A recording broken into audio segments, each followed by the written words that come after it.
My name is Emily Carter, 34 years old, Colonel in the United States Army specializing in tactical AI oversight and cyber defense operations.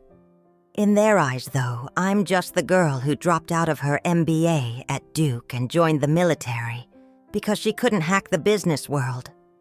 But labels never mattered to me. What mattered was purpose. 7 years ago, I walked away from this town with nothing but a duffel bag and a silent vow.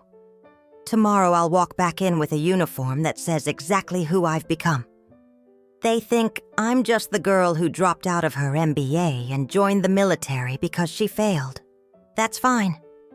Let them think that, because tomorrow I'll walk into their glass-walled empire wearing a colonel's uniform they never imagined on me. 7 years have passed since I last stepped foot in Mobile, Alabama. The Greyhound bus pulled up beside a sagging gas station oak trees, drooping in the summer heat. No one was there to greet me. No hugs, no welcome signs, and honestly, I didn't need them. I didn't come home to be embraced. I came back with purpose, and this time, they will see exactly who I've become. The Greyhound bus hissed to a stop beside a half-broken gas station on the outskirts of Mobile, Alabama. The air smelled like diesel-hot asphalt and pine. I stepped off into the sweltering southern heat, boots landing on cracked concrete. Cicadas screamed from the oak trees drooping above their branches, heavy with old moss and secrets. 7 years. That's how long it took me to come back here. 7 years of sand-scorched bases, cold concrete barracks, war rooms lit only by flickering monitors. 7 years since I left with nothing but a failing MBA transcript, a pile of rejection letters, and a quiet vow to never let this place define me again. No one was waiting at the station. No hugs. No welcome signs scribbled on poster boards. Just silence. And honestly, I didn't need them. This wasn't a homecoming. This was a return with purpose. I dragged my Army-issued duffel down the gravel path to the house I used to call home. It still stood tall in its stubborn way, a 2-story Southern-style house with a wide porch ivy creeping along the balcony rails like it owned the place. The white picket fence peeled in long strips exposing gray wood beneath. The silver front door hadn't changed. Neither had the feeling in my chest. Before I could knock, the door opened. My mother stood there, her hair pinned back, tight lips, pressed even tighter. She stared at me for 3 seconds, not long enough to register warmth, just long enough to catalog my presence. "Your father's out back. Brandon's on his way. No hug, no smile. No, I missed you." She turned and walked off her footsteps, fading into the quiet hallway like I was an Amazon package she didn't remember ordering. I stepped inside. The living room smelled of lemon polish and stale air conditioning. It was a shrine to my brother. Brandon's photos lined every wall. School medals, robotics, trophies, corporate plaques, and the newest one, him, shaking hands with Lorna Whitaker, CEO of Falcon Tech. Underneath in elegant engraved script, Brandon Carter, the next generation. Not a single photo of me in uniform. I climbed the stairs to my old room. The door creaked open. Nothing had changed. The single bed with its faded quilt, the striped curtains gathering dust, my high school bookshelf lined with novels I never finished reading. For a moment, I just stood there feeling the cicadas screaming outside and the dull roar of my father's lawnmower drifting through the cracked window. I dropped my duffel on the floor, unzipped it, pulled out my neatly pressed uniform. The colonel insignia shimmered under the lamp's yellow light. I ran a thumb across it, feeling the cold metal bite into my skin. This wasn't about nostalgia. It wasn't about forgiveness. It wasn't about them. Tomorrow I'd walk into Falcon Tech wearing that uniform. Not as Brandon's sister, not as the dropout daughter they pitied, but as Colonel Emily Carter, the one with the power to approve or halt everything Brandon had ever built. And when that moment came, they'd finally see me. Not for who I was, but for who I became. Dinner smelled like childhood, but it tasted like exile. My mother had pulled out all the stops: honey-glazed roast beef, buttery mashed potatoes, seasoned green beans, warm cornbread, and her famous southern beef stew, simmering in a ceramic pot at the center of the table. Steam curled into the chandelier, light filling the dining room with the comforting aroma of home. But none of that warmth reached me. I sat quietly at the far end. Olivia, my cousin, sat across, fresh from Atlanta with flawless makeup and a crisp ivory blazer. She had just been promoted to chief operating officer at a rising fintech firm. Her confidence sparkled brighter than the silverware. She glanced at me with polite curiosity, but her eyes slid back to Brandon the moment he entered. He walked in like a local celebrity. Fitted blazer Falcon Tech logo, stitched above the breast pocket hair, styled to casual perfection. The room shifted around him. My mother practically leapt up to hug him, beaming with pride. Dad stood and patted his back. Olivia clapped lightly. No one looked at me. Dinner began with a toast. To Brandon, Mom said, voice trembling with joy, "Our new technical director for the Aegis X initiative. You've made us all so proud." Glasses clinked. Brandon smiled with perfect modesty. "I'm honored," he said smoothly. Being personally appointed by Ms. Whitaker was beyond my dreams. Falcon Tech is at a turning point, and I'm just grateful to be part of it. The name Lorna Whitaker dropped onto the table like polished gold. CEO of Falcon Tech, brilliant, ruthless, worshipped by the entire industry. Brandon had her approval, the ultimate badge of worth. I kept cutting my beef into tiny pieces. No one asked about my work. No one mentioned my years in uniform. To them, I was just Emily, the girl who left and failed. Olivia tried to pull me in. "Emily, didn't you lead a counterinsurgency unit in Maryland? Last year I read a headline about it." I nodded. "Yes, 6 months. Daily coordination, tactical risk analysis, field logistics." Before I could finish, Mom waved a dismissive hand. "But then you transferred to logistics, right? Probably more manageable. A better fit for you." I set down my fork, my voice calm but cutting. "It wasn't about what was manageable, Mom. Logistics in combat zones isn't paperwork. It's survival." Brandon leaned back, swirling his wine. "Still, imagine if you hadn't dropped out of your MBA. Who knows? Maybe you'd be Falcon Tech's rising star instead." I met his gaze evenly. I didn't drop out. I chose. And I don't regret it for a second. Silence fell. Dad cleared his throat to diffuse the tension. "Regardless, Brandon's earned this. Aegis X is historic. Fully autonomous tactical AI. This is the future." I nodded slightly, which is exactly why it needs full oversight, not just internal reviews. Mom frowned. What oversight? I folded my napkin neatly beside my plate. Tomorrow morning, Colonel Emily Carter, acting representative of the Department of Defense, will attend Falcon Tech's final review session. I've been appointed to lead the independent evaluation of Aegis X. For a moment, no one moved. The air turned heavy like gravity had doubled. Brandon blinked. "Wait, you're the DoD representative?" "Yes," I said, meeting his shocked eyes. "Every line of code, every scenario test. You submitted it all to my office." Dad's mouth fell open. "Why didn't you say anything?" I stood slowly, because I didn't come home for recognition. But I also won't sit quietly while my work is diminished. Mom opened her mouth, but no words came out. Olivia looked between us as if watching a slow-motion collision. I placed my napkin on the table, straightened my posture, and looked at them all, one last time. "Thank you for dinner." And I walked out of that dining room, leaving behind a silence thicker than the stew.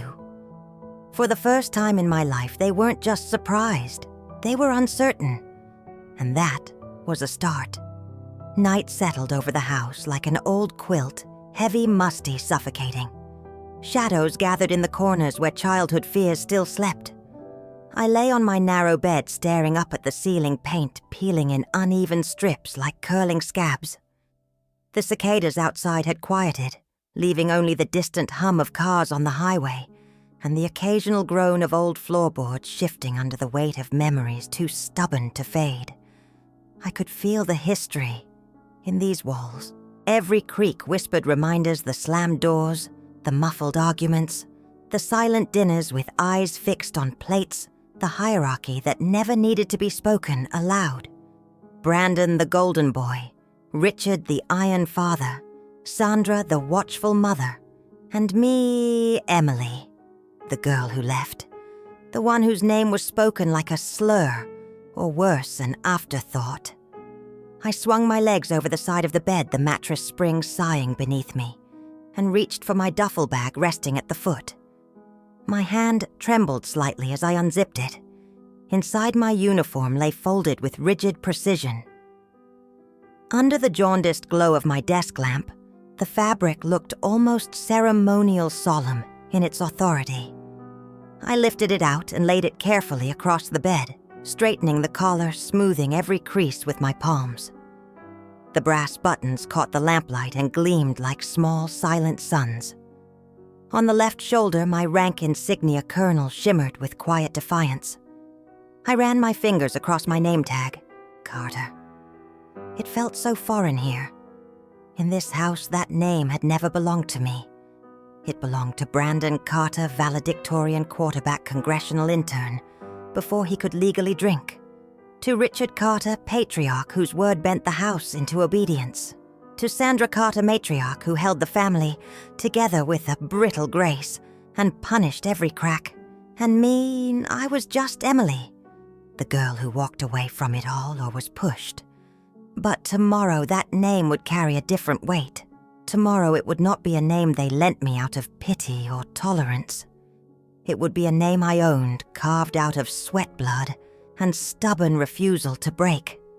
I sat back in my creaking chair, letting memories flicker through the silence. Fort Benning's choking heat rose up around me again, hot Georgia air heavy with humidity and mosquitoes. Endless drills under an unforgiving sun, blistered hands, torn knees. Weeks sleeping on concrete floors under leaking tin roofs. Recruits who quit halfway. Instructors who called me sweetheart with mocking smiles, betting which day I'd wash out. I never argued. I never begged. I just kept showing up, kept pushing, kept running until my lungs burned raw and my legs threatened to buckle. Kept memorizing field manuals under flickering bulbs at 3 a.m. Kept my mouth shut when briefing rooms mistook me for an assistant nodding politely until the condescension evaporated under the weight of my corrections. I thought about the day General Amelia Ross called me into her office. The late afternoon sun slanting through half-closed blinds, dust motes drifting between us. She looked me dead in the eyes, her face carved from granite, and asked just one question. "Do you stand by your decisions?" I answered her without hesitation. From that moment, she never let me out of her sight. Cyber counter-ops, internal security sweeps, tactical AI evaluation teams, months in glass towers with no windows or years in underground vaults where the air smelled of stale coffee and paranoia. I earned every rank, every clearance, every classified file that crossed my desk, stamped with her signature at the bottom. And tomorrow I would walk into Falcon Tech, not as Brandon Carter's little sister, not as the dropout daughter who embarrassed the family, but as Colonel Emily Carter, Department of Defense Oversight Board. When I signed off on their billion-dollar dreams, I shut them down. It would be out of spite. It would be revenge for every backhanded comment, every disappointed sigh over the dinner table, every birthday I spent alone in a barracks bunk. No, it would be out of duty. Because this was no longer about proving them wrong. It was about proving to myself that I had never been defined by their limits. I folded the uniform with ritualistic precision and placed it back in my duffel. The clock read 1:03 a.m. I turned off the lamp and darkness swallowed the room whole, pressing close like a secret. Tomorrow the world would see exactly who I had become. And for the first time in years, I almost felt ready to let them. Falcon Tech rose out of Birmingham's Innovation District like a fortress of glass and steel, its sleek L-shaped structure shimmering under the early morning sun. The lobby bustled with engineers in company polos, legal advisors clutching portfolios, military contractors in dark suits and receptionists, greeting them with polished corporate smiles. I stepped out of the black military SUV in full-dress uniform. The air was crisp, carrying the faint scent of fresh asphalt and coffee brewing from the lobby cafe. My cap sat perfectly straight, colonel insignia gleaming on each shoulder, boots polished until they caught the light with every step. A junior officer handed me a briefing folder. I nodded curtly and walked through the sliding glass doors. Conversations faded as I passed. Some eyes widened with curiosity, others with recognition. Few had ever seen a woman my age wearing these bars. At reception, I presented my badge. Department of Defense Oversight, Colonel Emily Carter, I said. The receptionist froze for half a beat, reading the designation. She swallowed visibly before handing me a temporary access pass. "3rd floor, ma'am. Conference room A." I walked into the elevator alone. My reflection in the steel doors stared back, composed, resolute, unbreakable. As the elevator rose, so did my heartbeat, steady and controlled like a combat countdown. The doors slid open to a hushed hallway, lined with framed patents and glossy photos of Falcon Tech milestones. At the end conference room, I buzzed with anticipation. Engineers crowded around simulation displays, legal teams prepped their review binders, and at the front stood Brandon. He wore a tailored gray suit today, Falcon Tech's logo stitched neatly above his breast pocket. His hair was styled perfectly, watch gleaming under the LED lights. His voice carried through the room with confident ease as he explained the tactical response module's real-time battlefield simulation. No one noticed me at first, until Falcon Tech's silver-haired assistant to the CEO caught sight of my uniform and quickly stood. I walked calmly down the center aisle to the front row seats reserved for DoD oversight. Conversations hushed. Brandon's voice faltered mid-sentence. His eyes widened as he saw the colonel insignia pinned to my shoulders. My father sat 2 rows behind him, stunned into silence. Olivia's jaw fell slightly, her eyes darting between me and Brandon, like she was watching a live broadcast of history being rewritten. Then she appeared. Lorna Whitaker, CEO of Falcon Tech, tall, poised, platinum blonde hair cut into a sharp bob, eyes as cold and calculating as a polished blade.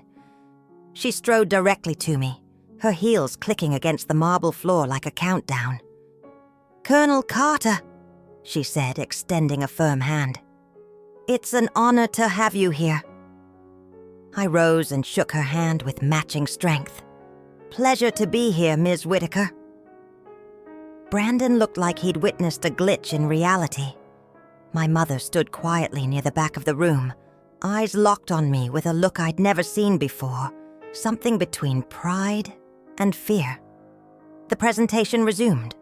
I flipped through the printed deck, annotating calmly. When Brandon reached the threat verification protocol slides, I raised my hand. "Can you confirm the encryption phase for the threat detection algorithm?" "Which team authored that module?" Brandon paused, caught off guard. "Team A2, under my supervision." I nodded.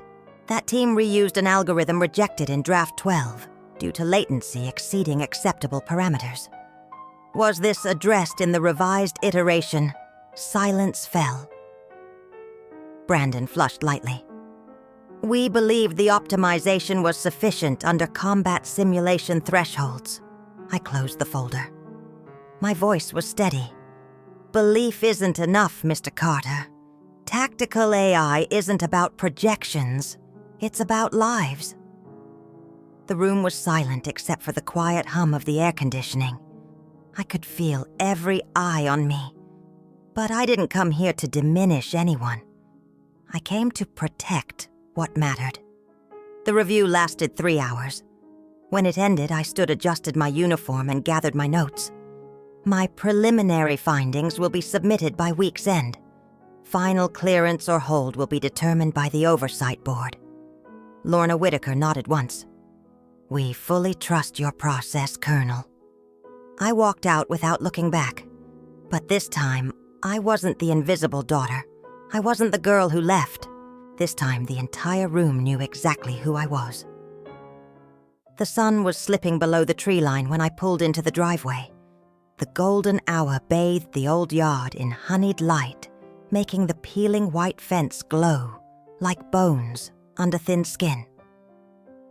Olivia's message had been simple. Brandon and Uncle Richard want to talk. Backyard. I didn't reply, but I still walked around the side of the house, boots crunching over gravel and dry grass. The oak tree where we used to play stood silent and watchful. The stone table beneath it was covered in fallen leaves. Dad stood by the table arms, crossed face-lined with something between worry and defeat. Brandon leaned against the porch post, his Falcon Tech badge still clipped to his belt sleeves, rolled up to his elbows. Mom sat quietly on the bench, twisting a napkin in her lap. No one spoke at first. The cicadas had gone quiet, leaving only the distant rumble of traffic on the highway and the whisper of wind through moss-draped branches. Brandon was the first to break the silence. So this was all revenge. I met his gaze calmly. No. His eyebrows lifted in cold amusement. Then what was it? My voice didn't waver. I did it because I'm good at it. Because there are soldiers out there whose lives depend on the decisions made behind your conference room doors. Dad sighed, rubbing the back of his neck. Sweetheart, you should have told us. It felt like betrayal. I let out a small, humorless laugh. Betrayal, Dad. I spent years trying to prove I was enough for this family. But you never once asked what it felt like to be dismissed. Mom's voice was quiet, trembling. I wanted you to have a stable life. Something that wouldn't wear you down. I turned to her. Stability doesn't mean invisibility. Did you ever think those polite jabs didn't cut deep every time you implied Brandon was the smart one, the strong one? I noticed. I always noticed. Brandon slammed his palm against the post. You think I didn't sacrifice anything? I fought tooth and nail for my place. I stepped closer, eyes locked on his.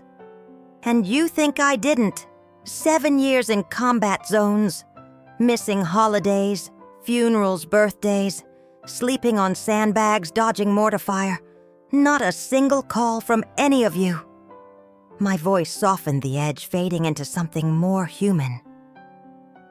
I'm not angry, Brandon. I just wanted to be seen. The oak leaves rustled in the evening breeze, scattering a few dry ones across the stone table. For a long moment, no one spoke. Dad looked at me. Really looked at me for the first time in years. His voice was low-breaking. We were wrong to underestimate you. I'm sorry. Mom's tears fell silently, darkening the napkin in her lap.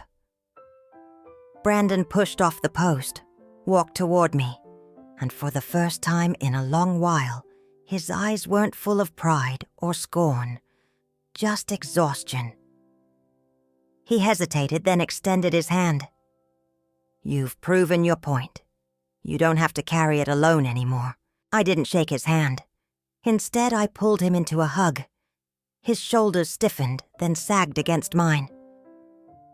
I didn't want to win, I whispered. I just wanted to be heard. Above us, the sky faded into deep indigo cicadas beginning their evening chorus once more. And for the first time since I stepped off that Greyhound bus, I felt like maybe I wasn't alone in this fight anymore. 6 months later, autumn swept through Washington, D.C., turning the streets into golden rivers of fallen leaves. From my small apartment on the 8th floor, I could see the Pentagon shimmering under the dusk skylights, flickering like distant stars. That evening, I set the table for dinner. Nothing fancy, just quiet and warm. I made southern beef stew using Mom's exact recipe. As the rich, peppery scent filled the kitchen, it tugged at something deep inside me. But this time, it didn't hurt. This time, it felt like reclaiming a memory on my own terms. General Amelia Ross arrived first tall and poised in a sleek black suit. When Mom opened the door, tension thickened the air, but General Ross smiled, extending her hand. "Mrs. Carter," she said softly, "Emily's told me all about your famous stew." For the first time in a long while, Mom smiled back, small and genuine. Dinner was easy, warm. Olivia talked about a fintech investment her team was closing. Brandon spoke cautiously about Falcon Tech, how the new management had restructured how his team felt more focused. Dad listened, nodding his eyes softer than I'd ever seen. When I rose to bring out the pecan pie I'd baked, Dad cleared his throat. "Wait a moment, Emily." He reached into a padded envelope and pulled out a framed newspaper clipping. The headline read, "Colonel Carter leads, Aegis X reform." Beneath it was a photo of me standing at the front of a military operations room, eyes focused, uniform crisp, commanding. "I had it framed," Dad said, voice thick. "It's on my office wall now. When people ask about my daughter, I point to this." I paused, surprised, then smiled. Not wide, but deep, the kind that starts in your chest before reaching your lips. General Ross looked around the table, her gaze lingering on each of them before settling on me. "I didn't discover her talent," she said quietly. I was just the first person who truly saw it. Brandon turned toward me, his voice stripped of pride or jealousy, just honest. "You did something I don't think I'll ever be brave enough to do." Mom reached out, placing her hand gently on my shoulder. For once, she didn't ask when I'd settled down, didn't tell me to eat more. She just whispered, "I'm proud of you." I nodded, not because I needed to hear it, but because for the first time in my life, I finally didn't need to prove anything anymore. Outside, the city lights flickered like constellations reborn, and in that quiet apartment with pecan pie cooling on the counter and the scent of stew lingering in the air, I realized something simple. Family doesn't always understand you from the start, but sometimes if you keep walking your path, they will find their way to stand beside you. And that was enough. 2 weeks later, a letter arrived, thick ivory paper embossed with gold. It was from West Point Military Academy. They were inviting me to deliver the commencement speech for the newest graduating class, an all-female unit specializing in cyber warfare, the first of its kind. It took me a while to reply. Not because I hesitated, but because I understood what this invitation meant. It wasn't about rank or protocol. It was about acknowledgement of a journey long winding and often invisible. On the day of the ceremony, a soft spring rain fell across the campus, leaving the parade grounds slick and shining under muted gray skies. I stood backstage in full formal uniform, cap in hand, watching rows of cadets fidget in their seats, bright-eyed, sharp-postured, their black boots lined in perfect symmetry. In their faces, I saw pieces of myself from 10 years ago. The determination, the doubt, the quiet, desperate hope that someone out there believed in them. When my name was announced, applause erupted. I walked onto the stage, boots echoing across the polished wooden floor. The microphone felt cold under my fingers as I adjusted it to my height. I paused, taking in every face, every glimmer of anticipation. Then I spoke. To many people out there, we are the ones going against the current. The daughters who didn't follow the plan, the women who dared to take up space where we were told not to. But I stand here today to tell you something simple. Sometimes it's the current that needs redirection. Silence, then applause, thundered through the hall, echoing against the vaulted ceiling like a rising tide. But I didn't linger in it, because what I felt most wasn't pride. It was release, a quiet letting go of every label that had ever weighed me down. After the ceremony, as the cadets filed out, one young woman approached me. Her eyes sparkled with fierce conviction under trembling lashes. "Colonel Carter," she said, voice small but strong. "I almost gave up this year, but your story made me stay." I reached out, holding her hand firmly. "Don't live to prove something," I whispered. "Live for what you believe in." She nodded, her grip tightening around mine like an unspoken promise. That afternoon, as I walked across the misty grounds back to my waiting car, the bells of West Point tolled softly in the rain. Their echoes followed me down the stone steps past the oak trees, heavy with new buds, past the silent rows of bronze plaques bearing names of men long gone. And I realized then, maybe life was never about being fearless. Maybe it was about walking forward despite the fear, especially when no one promises you a happy ending. Winter came early that year.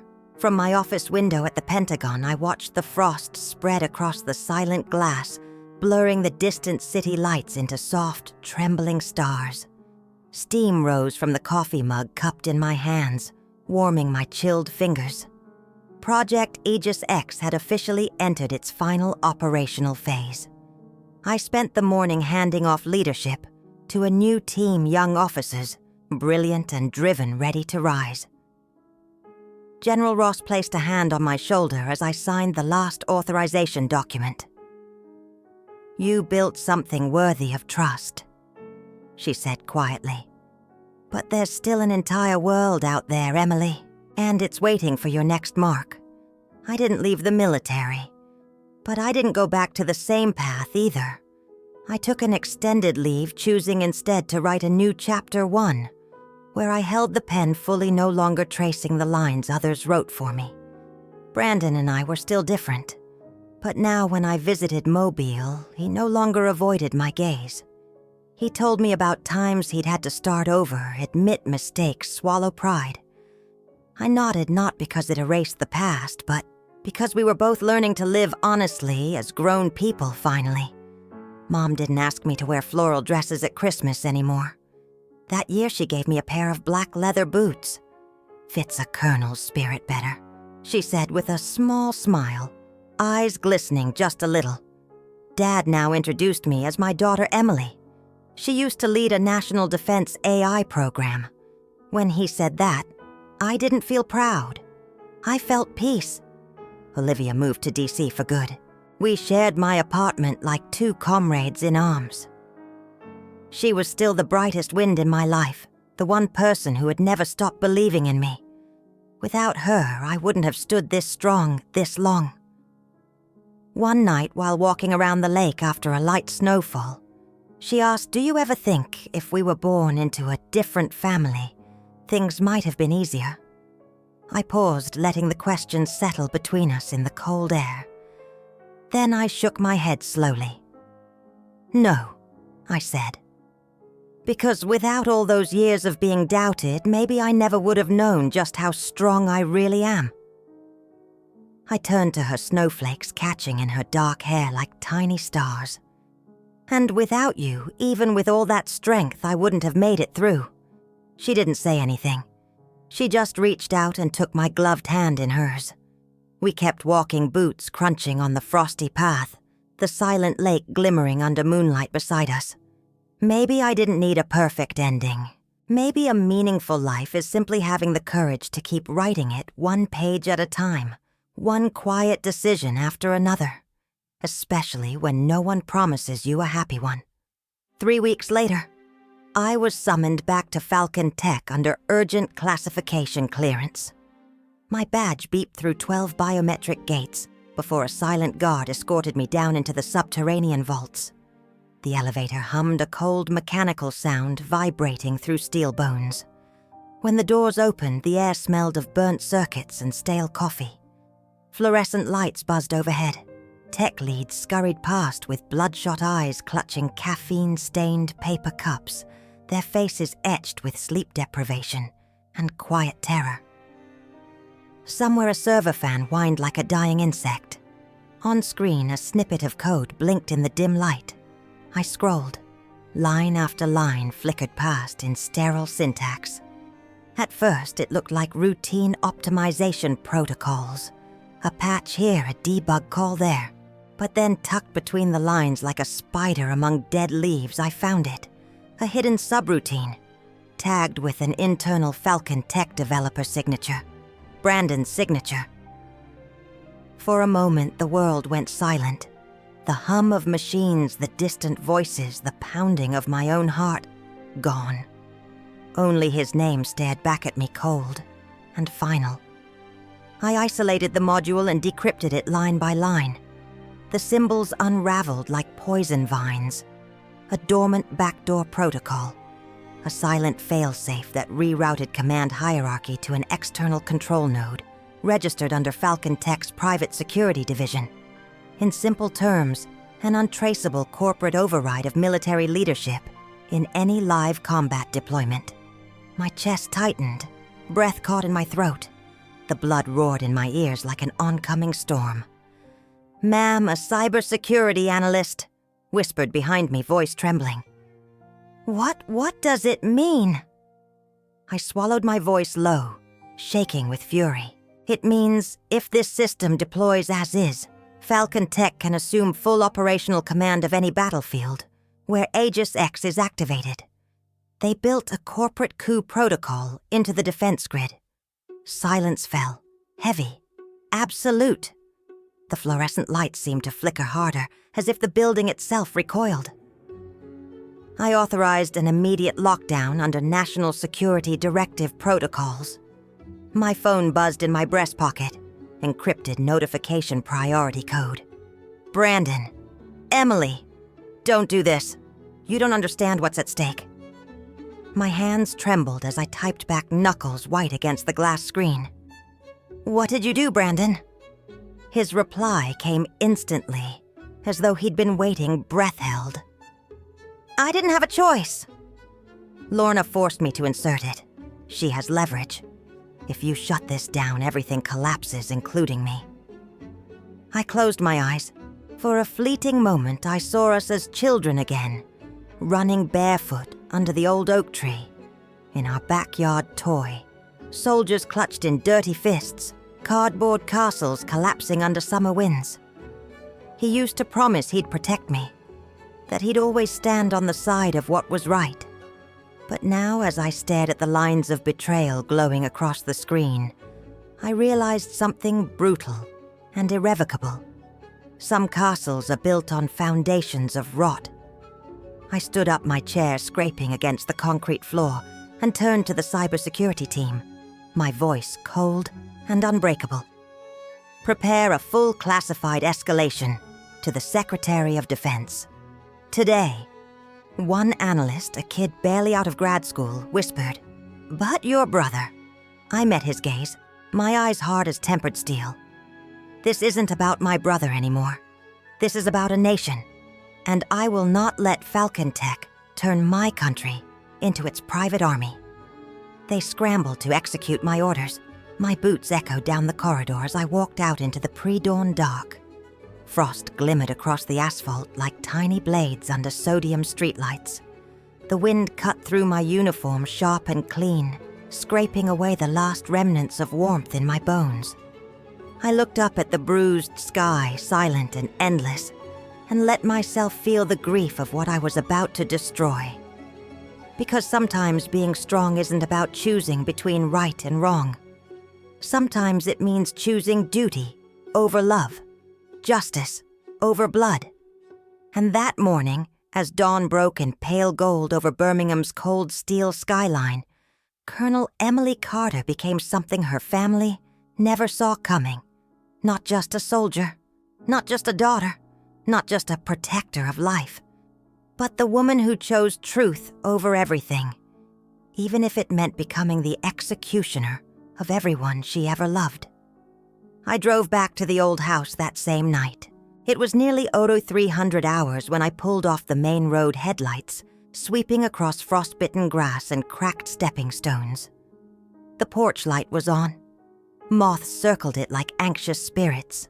Beyond the skeletal oak trees, loomed against the bruised sky their bare branches scratching at the moonlight.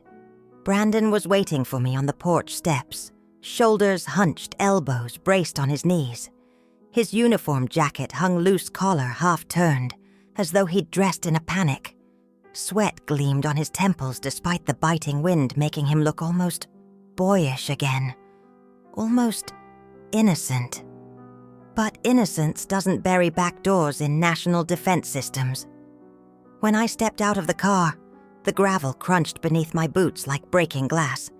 He looked up at the sound eyes ringed with exhaustion and fear. Under the porch light, his irises flickered hazel and gold eyes I once trusted with my life. "Emily," he whispered, voice cracking like thin ice. "Please, just listen." I didn't move closer. The night was silent but for the wind brushing dead leaves across the driveway. The oak trees above us felt like silent jurors, their verdict already carved into bark and bone. "Talk?" I said. My voice cut through the cold like a blade. "Start explaining." He swallowed hard, Adam's apple bobbing in his throat. For a second, I saw his pulse hammering under thin skin. Lorna threatened me. She has evidence. Things I did early in my career. Code siphons, unauthorized AI patches, financial reallocation. If it goes public, I lose everything. My clearances, my contracts, my life. My jaw tightened. I could hear my pulse in my ears. "So you sold out national security to protect your resume." His shoulders sagged under invisible weights. It wasn't just that he choked out. She promised me control, influence, the chance to change the world.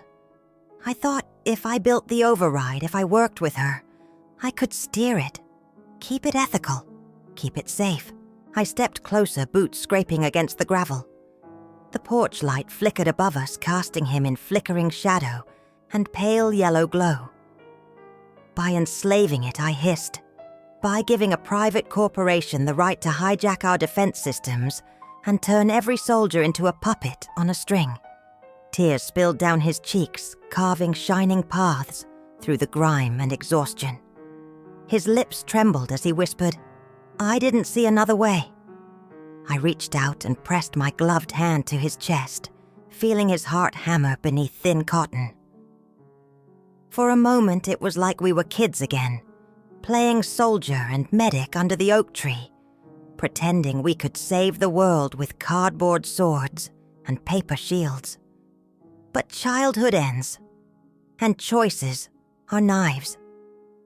His heart raced under my palm, a frantic drumbeat of guilt, fear, and a truth he could never outrun.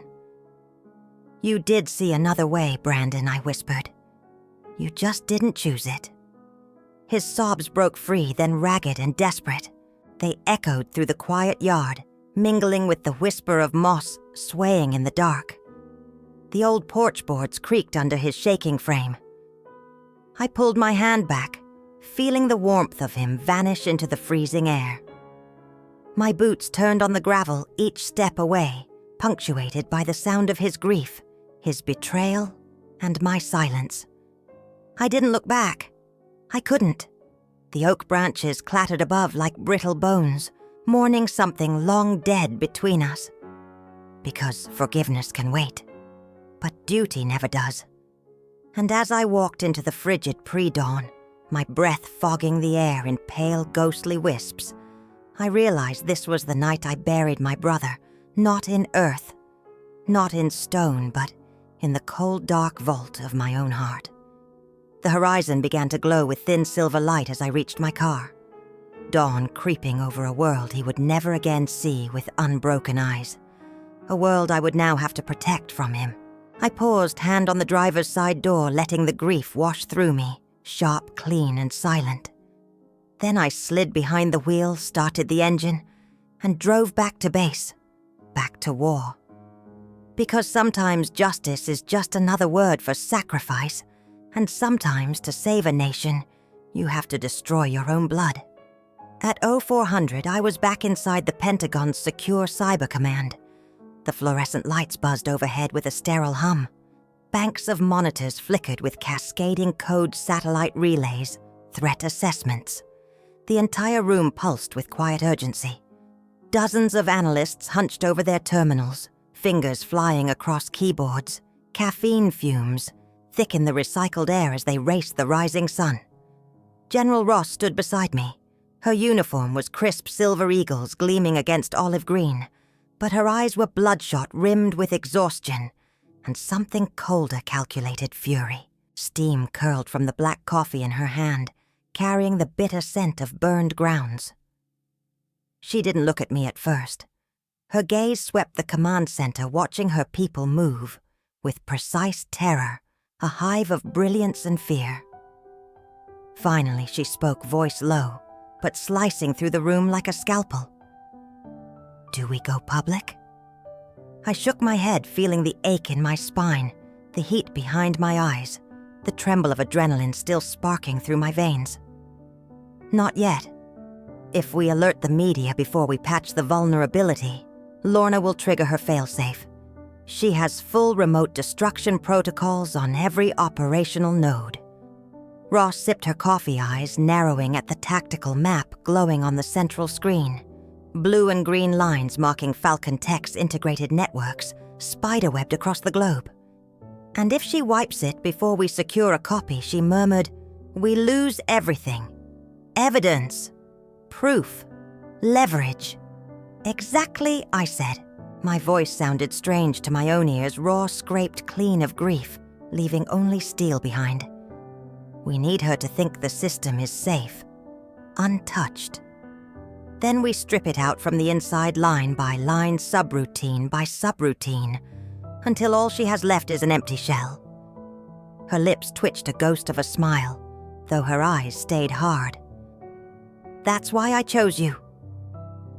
I turned to look at her, then feeling the weight of the entire room pressing down on my shoulders. The analyst's typing rattled in my skull, like distant gunfire. The screens flickered with the silent wars raging in fiber-optic veins. "Ma'am," I said quietly, voice steady and cold as the marble floors beneath my boots. "You didn't choose me." She frowned slightly, tilting her head. I held her gaze. "You just saw I'd already chosen myself." For a heartbeat, silence expanded between us. The command center seemed to pause, monitors humming, fingers pausing mid-keystroke, the world holding its breath. Then she nodded, once sharp and almost imperceptible. A silent salute. "Very well, Colonel Carter," she said. "Begin the extraction protocol. I'll brief the secretary." As she turned away, barking orders to her aides, I felt the exhaustion roar back into my bones, heavier than any armor I'd ever worn. But beneath it, something burned cold and bright. Resolve. Because tonight I buried my brother. Tomorrow I would bury Lorna Whitaker. And after that, if there was anything left of me, I would rebuild what they tried to destroy. I stepped forward to the analyst station, scanning lines of cascading code. Outside the secure, windowless bunker, dawn was rising over Washington, D.C., igniting the sky in fractured gold. And in that fleeting, silent glow, I reminded myself sometimes loyalty is just another form of cowardice. But duty is its own kind of mercy. 2 days later, I walked into Falcon Tech headquarters under full tactical escort. The lobby gleamed with glass and chrome, cold and sterile, under recessed lighting.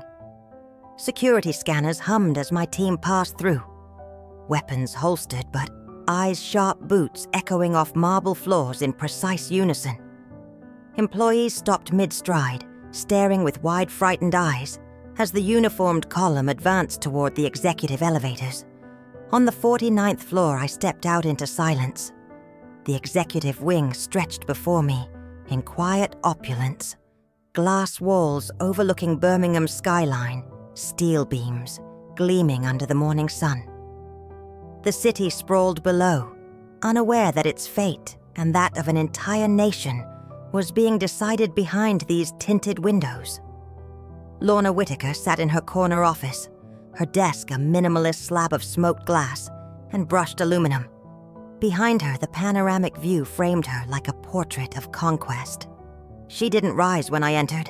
Instead, she looked up from her tablet, with bored precision, her cold blue eyes flicking across the insignia on my chest.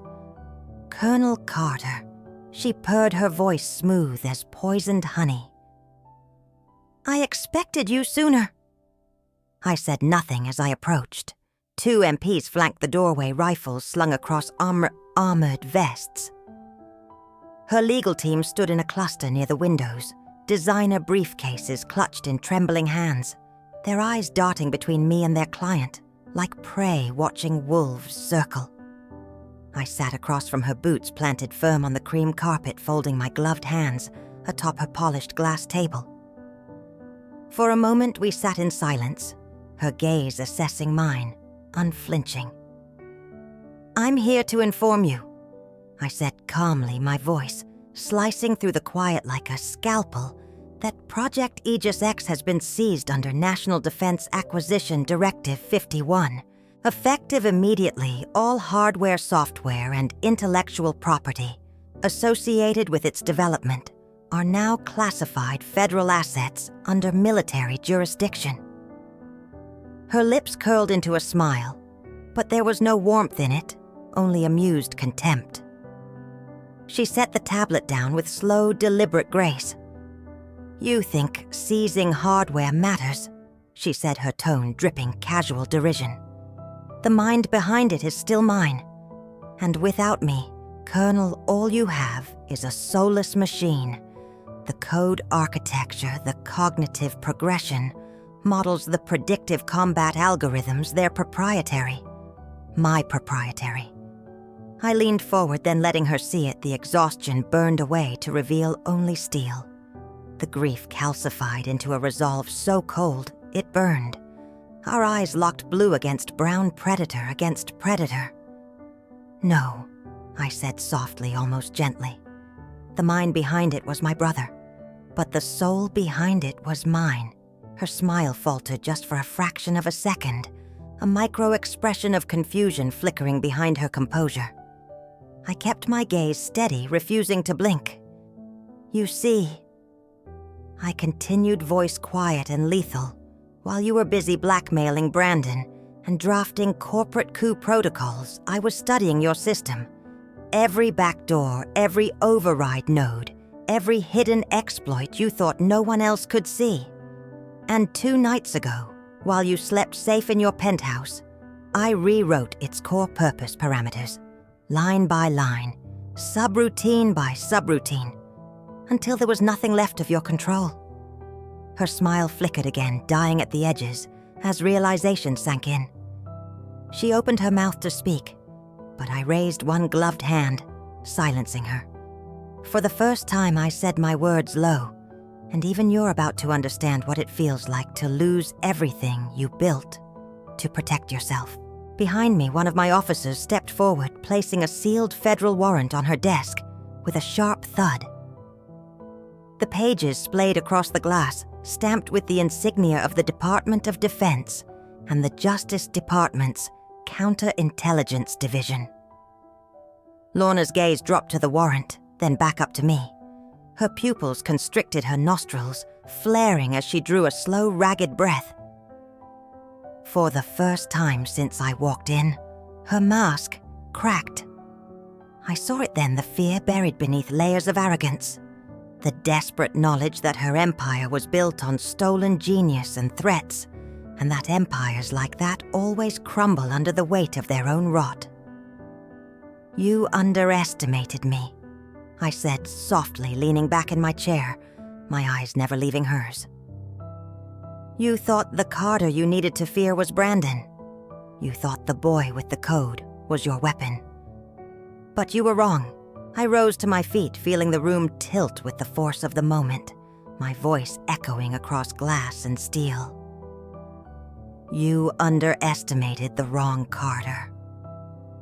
She opened her mouth to protest, to threaten, but 2 MPs stepped forward, flanking her with quiet, unbreakable authority. I turned away from her, then the morning light spilling across my uniform in fractured gold. As I walked out, I saw her legal team scatter from my path, silent and defeated. Beyond the glass walls, Birmingham's skyline burned bright under a rising sun. The streets bustled with unaware commuters, coffee cups in hand, chasing meetings and deadlines and dreams. They would never know how close they came to losing everything to one woman's hunger for power. But I knew. And as I strode down the polished corridor, boots thudding in quiet victory, I felt no triumph, only resolve. Because this was not the end. This was merely the moment between battles. The moment when you breathe, reload, and prepare to face the next war. Because duty doesn't end when you win. It ends when there's nothing left worth protecting. And I would make damn sure that day never came.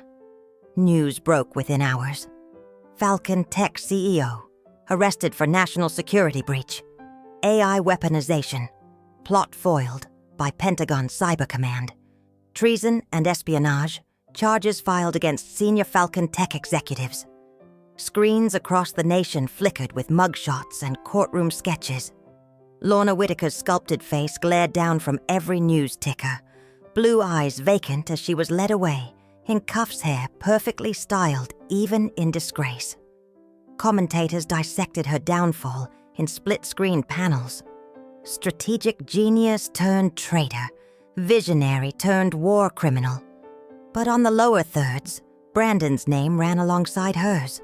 His face appeared on every channel booking photos with exhausted, empty eyes. Stock footage of him smiling at AI conferences, shaking hands with senators, gesturing at glowing neural architecture models. They called him co-conspirator architect of the override traitor to his nation. And yes, he was those things. A pawn who built his own chains, soldered each link with ambition and fear.